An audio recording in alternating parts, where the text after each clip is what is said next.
실의 예고를 통해 인물들의 심리와 다가올 반전을 미리 짚어보겠습니다. 호수의 감정선 변화, 태희는 누구인지, 마지막 장면에 미지를 찾아온 그녀는 누구인지, 그리고 이충구가 미지에게 경전철 대회비를 왜 줬는지, 마지막으로 세진과 미래의 관계까지 한 방에 정리해드릴게요.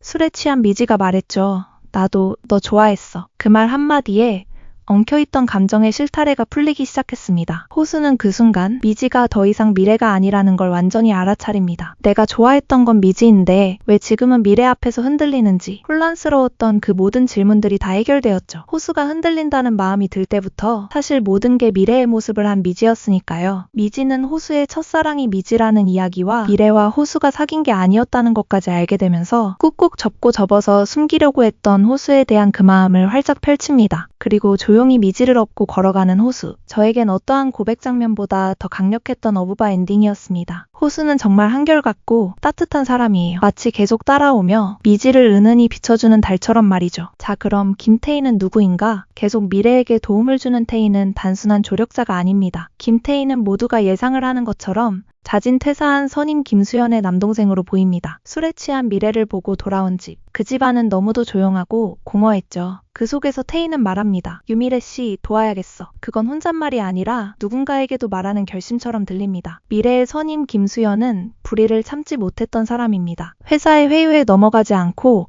미래를 보호하기 위해 스스로 퇴사를 선택했을 겁니다. 하지만 그 선택은 수연에게 고통과 죄책감을 남겼고 결국 자신을 방 안에 가둔 채 살아가고 있는 은둔자가 되었겠죠. 김태희는 그런 누나를 지켜봤고 지금은 누나의 과거를 미래에게서 다시 마주한 상태입니다. 계약직이지만 데이터 분석가라는 입장은 그에게 회사의 민감한 자료와 내부 문서에 접근할 수 있는 열쇠를 줍니다. 태희가 모으고 있는 정보들은 단순한 기록이 아닐 겁니다. 미래를 괴롭혔던 상사들의 비리와 증거들, 열쇠가 될 거라고 생각합니다. 그리고 카드, SY라는 이니셜과 함께 혼자 견디게 해서 미안해요. 늘 생각하고 있어요 라는 문장이 적혀있던 메모. 이건 거의 확실히 김수현이 미래에게 보낸 메시지일 겁니다. 그 쪽지에 그려진 그림은 한 여자가 문을 열고 나가는 모습. 이건 곧 김수현이 세상 밖으로 나올 것임을 암시하는 복선입니다. 그리고 동시에 미래 역시 닫힌 문을 스스로 열게 될 것이라는 상징적인 떡밥이기도 하죠. 그럼 마지막 장면의 그녀는 누구일까요? 바로 박상영 수석의 아내로 예상됩니다. 처음엔 미래에게 뺨을 날리며 남편을 유혹한 여자로 낙인 찍었습니다. 남편의 말만 믿고 미래가 유혹했다고 생각한 거죠. 미래가 유부남을 유혹했을 리가 없다고 생각합니다. 박상영이 미래를 도와주겠다는 핑계로 접근해 사적인 만남을 요구하며 성추행의 경계를 넘었을 거라고 예상합니다. 찰떡같이 남편을 믿었던 박상영의 아내가 자기 남편이 진짜 쓰레기라는 걸 알게 되고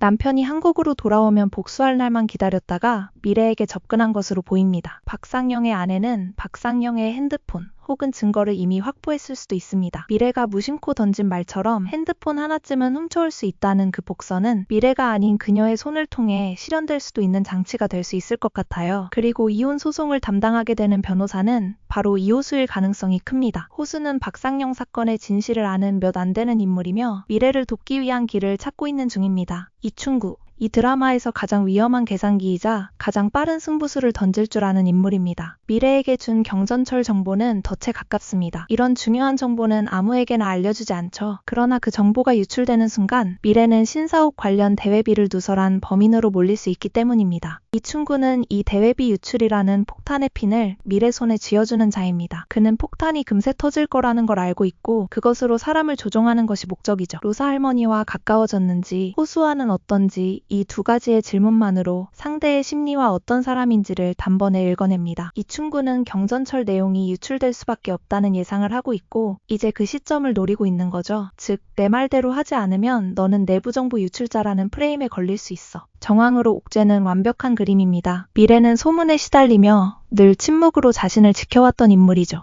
하지만 세진 앞에서는 조잘조잘 말을 하기 시작하고 그 변화는 단순한 호감 이상의 심리적 안전함을 느끼면서 같아요. 즉, 미래는 세진에게 마음의 문을 열고 있는 중으로 보입니다. 세진은 미래가 단순히 호감을 주는 상대를 넘어 그녀의 자존감 회복을 도와주는 키 인물이 될 거라고 생각합니다. 미래는 자신의 과거, 특히 소문과 상처로부터 도망치지 않기로 마음먹었고 이제는 도망치지 않고 내가 진짜라고 생각하는 게 중요하고 그걸 사회관계 안에서도 여는 법을 배워가는 중이죠. 세진이 그 곁에 있는 한 미래는 점점 진짜 자기 모습을 회복할 것입니다. 미지의 서울에는 분명하고 깊은 위로가 있습니다. 그냥 보고 있는데 어느새 울고 있고 웃고 있고 또 어느새 마음이 따뜻해집니다. 드라마에서는 사회생활 중 부조리나 인생의 고비는 늘 우리의 주변에 있고 이것이 인간의 본성이며 우리는 그런 본성에 굴복할 필요가 없다. 중요한 건 우리는 그 순간들에서 절대 혼자가 아니며 그때 어떠한 태도로 생각으로 살아가느냐이다. 라는 걸 계속 알려주려고 하는 것 같아요. 벌써 반이 지나간 미지의 서울이네요. 조금만 천천히 가줬으면 하는 아쉬운 마음이 듭니다. 저는 다음 편에 더 재밌는 내용으로 다시 찾아올게요. 또 만나요.